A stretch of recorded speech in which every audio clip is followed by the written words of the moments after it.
मनीष सिसोदिया की गिरफ्तारी होगी? आप कह रहे हैं मनीष सिसोदिया की गिरफ्तारी होगी? देखिए, होनी ही चाहिए। मेरा ये कहना, एक सांसद के रूप में दिल्ली का, ऐसा लूट करने वाले लोगों को पक्का न सिर्फ गिरफ्तारी होनी चाहिए, बल्कि ये सारे लूट के पैसे वापस खजाने में जमा कराना चाहिए, चाहे उसके लिए एजेंसीज को पाताल तक जाना पड़े। अच्छा, ये बताइए कि 849 दुकान खुलनी थी ना जी, ऐसी भी जगह पर दे दिया गया जहां पर दुकान खुल नहीं सकती है, अनऑथराइज कॉलोनी में। आपके भी बहुत इलाके में बहुत सारी अनऑथराइज कॉलोनी है। लाइसेंस जो होता है दुकान खुलने का वो देता है एमसीडी। आप कानून की बात कर रहे थे, एमसीडी ने कैसे दिया? 849 में परमिशन कैसे दिया जहां पर बीजेपी की सत्ता थी? किसकी गलती थी जहां पर उन्हें लाइसेंस दिया गया? क्या कोई एमसीडी ने सर्वे करवाया या फिर आपकी भी मिली भगत थी? कहीं ना कहीं बीजेपी भी मिली हुई थी। एमसीडी ने किसी भी ऐसे इलीगल दुकान का परमिशन नहीं दिया, इसलिए हमने 124 दुकानें तो हमने बंद कराई है।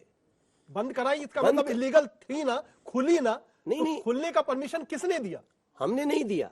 एमसीडी के बिना परमिशन के हो ही नहीं सकता। बिना परमिशन के खुला कैसे खुलेगा भाई? यही तो इन लोगों ने किया। ट्रेड लाइसेंस एमसीडी देता है, इसीलिए तो हमने सील किया। नहीं, बाद में किया, खुलने के बाद किया। हाँ। खुलने दिया। इसकी जांच हो जानी चाहिए। शिक्षा नीति वो कहते हैं उनकी इतनी अच्छी है, भारत रत्न मिलना चाहिए मनीष सिसोदिया को। न्यूयॉर्क टाइम्स में आर्टिकल छपता है कि शिक्षा नीति इनकी बहुत अच्छी है, बहुत ये क्रांति उसमें ला रहे हैं। उससे डाइवर्ट करने के लिए आप लोग ये नई दूरबीन लेके आए हैं कि अब शराब के मामले पर अरविंद केजरीवाल को घेरे। 1024 स्कूल है दिल्ली में, 745 स्कूल में प्रिंसिपल नहीं है। वाह, व्हाट शिक्षा नीति।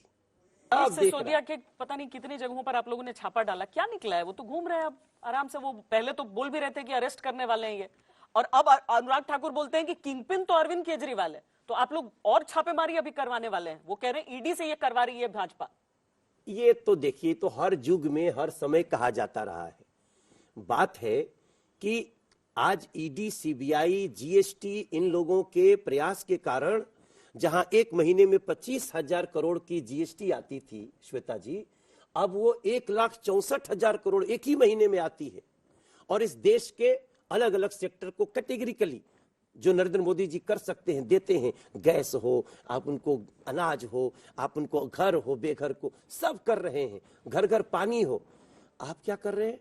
आप घर घर शराब बेचने में लगे हुए। वो कह रहे हैं कि अरविंद केजरीवाल नरेंद्र मोदी के सामने सबसे बड़ा थ्रेट है, इसीलिए आप लोग अब ये सारे घोटाले एक एक करके निकालेंगे। ये सब पॉलिटिकल घोटाले हैं, ऐसा कुछ है नहीं। अरविंद केजरीवाल मोदी जी को थ्रेट वर्सेस नरेंद्र मोदी 2024, इसीलिए बीजेपी इतना पैनिक कर रही है। देखिए, 25-26 लोग इस देश में नरेंद्र मोदी जी के सामने जाके टुकट सिलवा के अपना तैयारी कर रहे हैं, वर्जिश कर रहे हैं। करो, हम स्वागत करते हैं सबका।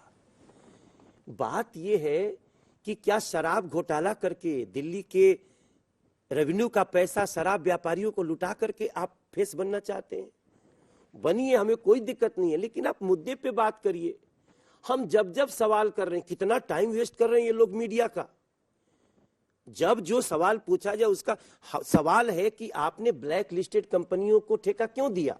ठेका ठेका ठेका ठेका ठेका ठेका, बाप रे बाप, पूरी दिल्ली के दिमाग में खाली ठेका है। दिल्ली इज नोन फॉर ठेका, Delhi should be known for ठेका ओनली। तो ठेका वर्सेस खोका हो गया है। देखो, ये तो इनकी स्क्रिप्ट है, बनाइए, लेकिन ऐसा स्क्रिप्ट बनाओ जिसपे दिल्ली की जनता विश्वास करे। हम भी तो सांसद हैं, रोज मिल रहे हैं। कल अभी हम पाइपलाइन गैस 2000 घरों में डाल के आए हैं। आपने फोन तो नहीं कर दिया था किसी को, विधायकों में? बताइए ना। अभी देखो, मनीष जी कहते हैं हमको फोन आया हमारे फोन पे, और आपका फोन तो सीबीआई के पास जमा है। आप ही बोले थे। कौन फोन पे आया? चोरी का फोन रखते हैं, 4-5 टोरा रखे हुए, सब जमा कराओ सीबीआई को। पर कौन बार्गेनिंग कौन कर रहा है? ये जो कह रहे हैं कि 40 विधायकों को कांटेक्ट कर रहे हैं, 4 के साथ तो संजय जी भी बैठे थे, तो ये फोन करने का काम किसको दिया हुआ है, आपको या? ये तो वो बताएंगे ना। अच्छा, आप नहीं कर रहे? आप इतनी बड़े, आप लोग इतने हमको घेरे हुए हो अकेले, उनसे आप लोग क्या डरते हो? पूछो ना उनसे। खूब पूछ रहे हैं उनसे, आप उसकी चिंता मत कीजिए। हाँ, बस वो पूछो, सुबह शाम पूछ आप रहे जितने अभी आप कह रहे थे मीडिया का टाइम खराब हो रहा है। सुबह सुबह से तो आप लोग प्रेस कॉन्फ्रेंस करते हैं, रोज कम से कम 2-2, 3-3 प्रेस कॉन्फ्रेंस दोनों तरफ से होता है। मैं चिंतित हूँ अंजना जी कि भैया मीडिया को। बीजेपी कब सत्ता में आएगी दिल्ली में? अच्छा देखिए, मैं अभी 2000 घर में पाइप से गैस पहुंचाया हूँ दिल्ली में। कहीं चला ही नहीं। भोला चेहरा वर्सेस भोजपुरी चेहरा। ना ना, हम तो देखिए, हम सारी दुनिया छोड़ करके, अपनी पूरी दुनिया, गाना की, सिनेमा की, सब कुछ छोड़ करके दिल्ली के लोगों की सेवा करने आए। नरेंद्र मोदी जी का धन्यवाद है।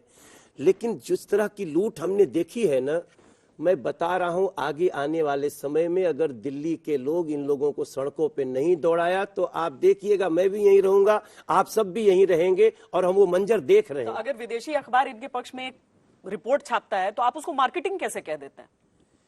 नहीं भाई, आप करिए ना, जब शिक्षा की बात आएगी तो दिखाइएगा। अभी बात हुई, क्रोनोलॉजी देखिए, घोटाला हुआ है, नहीं जी बेस्ट है, जांच होगी, एलजी साहब ने किया था, अच्छा नहीं चला। अरे मनीष को आम आदमी पार्टी को ज्वाइन करने को भाजपा बोल रहे हैं, अच्छा नहीं चला। अब 800 करोड़ दे रहे हैं, अरे प्रभु। आखिरी सवाल एक पूछ लेते हैं आपसे, ये आखिरी सवाल है कि ये बताइए कि आप इनको बार बार भोला कह रहे हैं, तो इधर से कोई चेहरा तो सामने करना होगा ना। चेहरा भी होगा। कौन? अब ये तो हम नहीं बता सकते। पर अब जब आम आदमी पार्टी ने अरविंद केजरीवाल वर्सेस नरेंद्र मोदी कह दिया है तो मनोज तिवारी कुछ बोल भी नहीं सकते हैं उसके आगे। तो थोड़ा सा मुस्कुरा रहे हैं, थोड़ा सा लग रहा है अंदर खुश हो रहा है। नहीं नहीं यार, बस हम तो हमेशा देखिए, हम खुश रखना चाहते हैं, हम खुशी बांटने के लिए ही जाने जाते हैं। लेकिन सबसे जो दुखद है कि हमारी दिल्ली को किसकी नजर लग गई, मेरी दिल्ली को किसकी नजर लग गई है, दिल्ली में घोटाले की सजर हो गई। क्यों हुआ है?